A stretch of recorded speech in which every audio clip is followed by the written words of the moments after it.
You're listening to Tech Talks, the TV industry podcast from Broadcast Tech Magazine.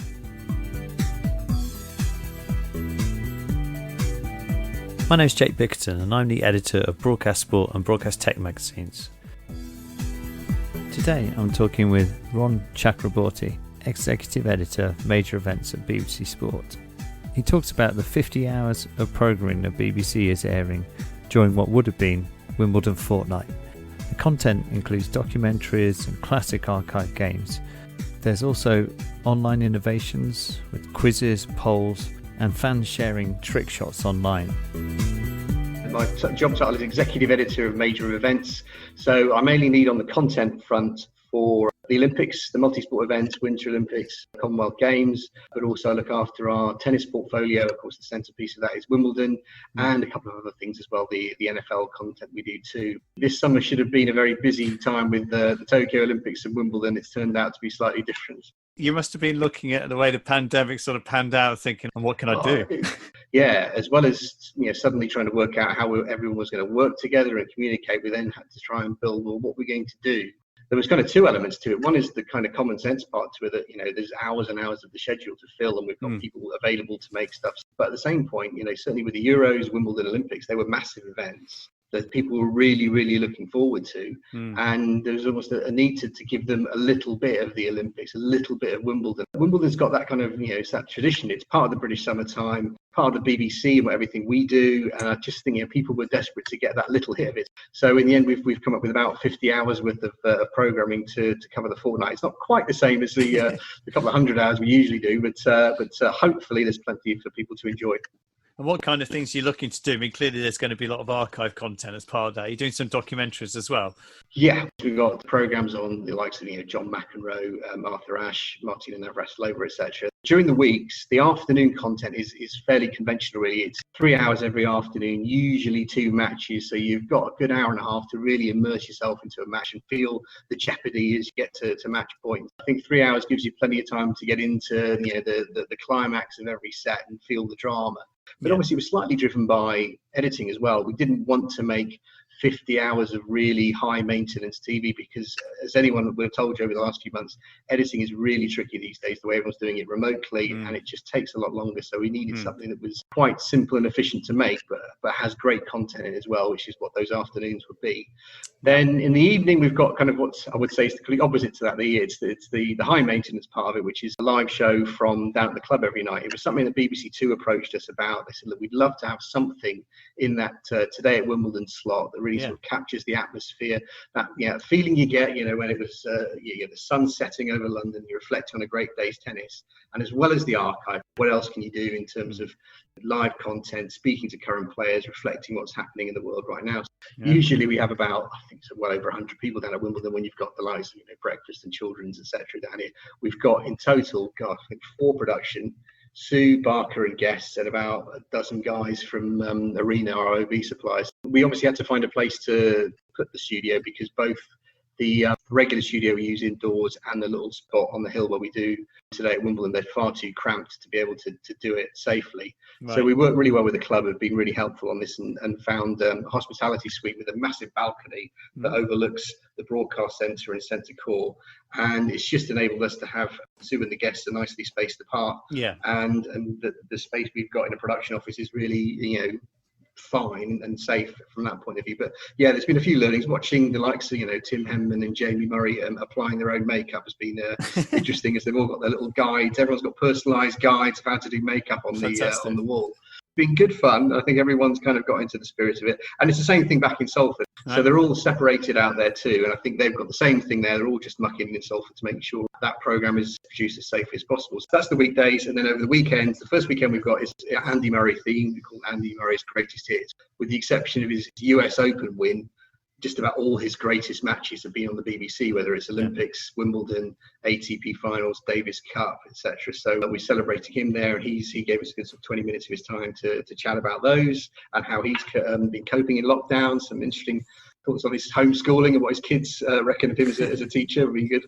And then the final weekend, it all builds up nicely because the evening show, what we're doing is theming it around where the Wimbledon tournament would be. So the first 2 days is the first round, second 2 days, second round, and so on. The second Thursday is the women's semis, and we'll show some of the best of those. Second Friday, men's semis. And then on the final weekend, on the 2 afternoons, we've got top 10 women's finals of all time, and the top 10 men's finals of all time.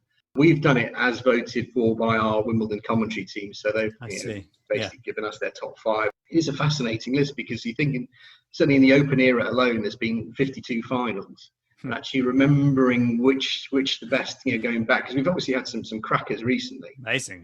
With the longest final. Last year we've had the Nadal Federer, we've had the amazing Goran finish on People's Monday in 2001. But then you go back and find some of those classics back in the sort of 90s, 80s, 70s. So it's an interesting list that covers the decades, definitely. That's how it all fits together, like about 50 hours of it. How about guests coming into the show? Are you kind of doing Zoom calls like this, like anyone else that isn't in the studio space? We're lucky in a way with some of the male guests we've got. They're all based fairly locally. Boris Becker and Pat Cash, both London-based. Tim Henman's not far away. So they've all come in. On the flip side of it, a lot of our main female guests are based in the States. So Martina Navratilova, Billie Jean King, Tracy Austin. So they're all Zooming in. But it's also given us the opportunity to have the likes of Heather Watson and Johanna Konta as guests. So it's great to have, the views of current players and what they've been like in lockdown and what they're thinking about the restart of tennis going forward. So it's been a nice contrast that way. We've done Murray, we're doing Simona Halep, we did Coco Gauff.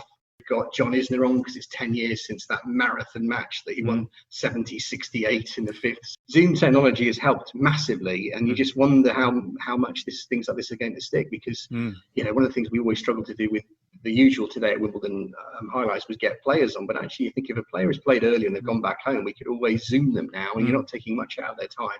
So far, touch wood, all the technologies work really well, so it could really change the way you get player reactions when tennis is back up and running. And is that show, the evening show, is that live or is that a pre-record? We've pre-recorded one of the two so far. We'll probably do the majority of them live, but I think we're retaining that flexibility. Same with Zooms as well. You want to have a long Zoom call to chat to someone, get their thoughts on a lot of things, but actually in the end, you might want to shrink it down to the best 5 minutes of it. And then use the rest of it potentially online.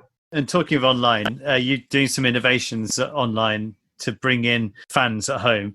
It sounds like you've got online polls, quizzes, and there's something that sounds really interesting where people can send in trick shots for review. So, do you want to tell us the thinking behind that and how you're making all of that work as well?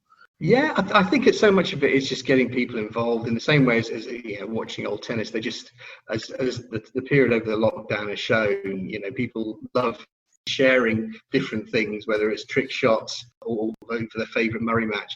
It just gets them more involved in it. Last couple of days we've got involved in this wheelie bin challenge, seeing how many balls they can knock into a wheelie bin from 25 feet away. And Tim Henman, I think, led last night. He got 5, but he was showing me a video on his phone where he hit a tennis ball from the other end of his tennis court into a netball hoop.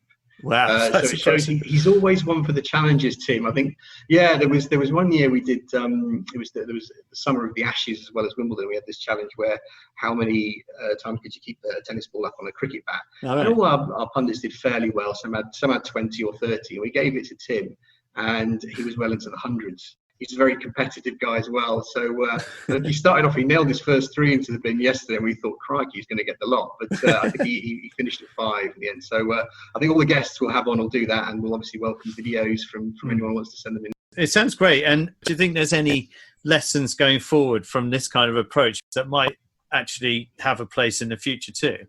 The big one, which I think a lot of people are talking about at the moment, is the overall production process and how much you need to be sat in an office together, because it's not as if any of these plans for replacement programming were started by the time the lockdown came in. We were still planning on doing Wimbledon as normal. So all this has been done, from the initial brainstorming to the planning with the OB company and Wimbledon. It's all been done remotely, and that'll be one of the big question marks for so many businesses, including broadcasting going forward, is, well, how many times do you need people in the office if they're not doing programming? Going back to the players and a reaction to them. Look, if you've had a great win, but you've finished at 3 o'clock in the afternoon, hanging around Wimbledon for 5 hours just to do, 3 minutes on the BBC is not great use of your time. So actually going back to your house, doing your normal routine, having a bit of a practice of warm down, massage, whatever, and then just being available for 10 minutes between 8 and 9, that could be something that works really well.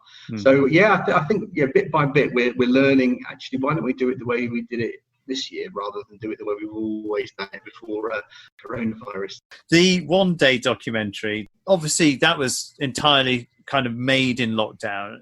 How did you do that with all the kind of remote editing, remote production, remote even getting hold of the archive content? And likewise, actually, for the 50 hours of content you're putting together for this as well.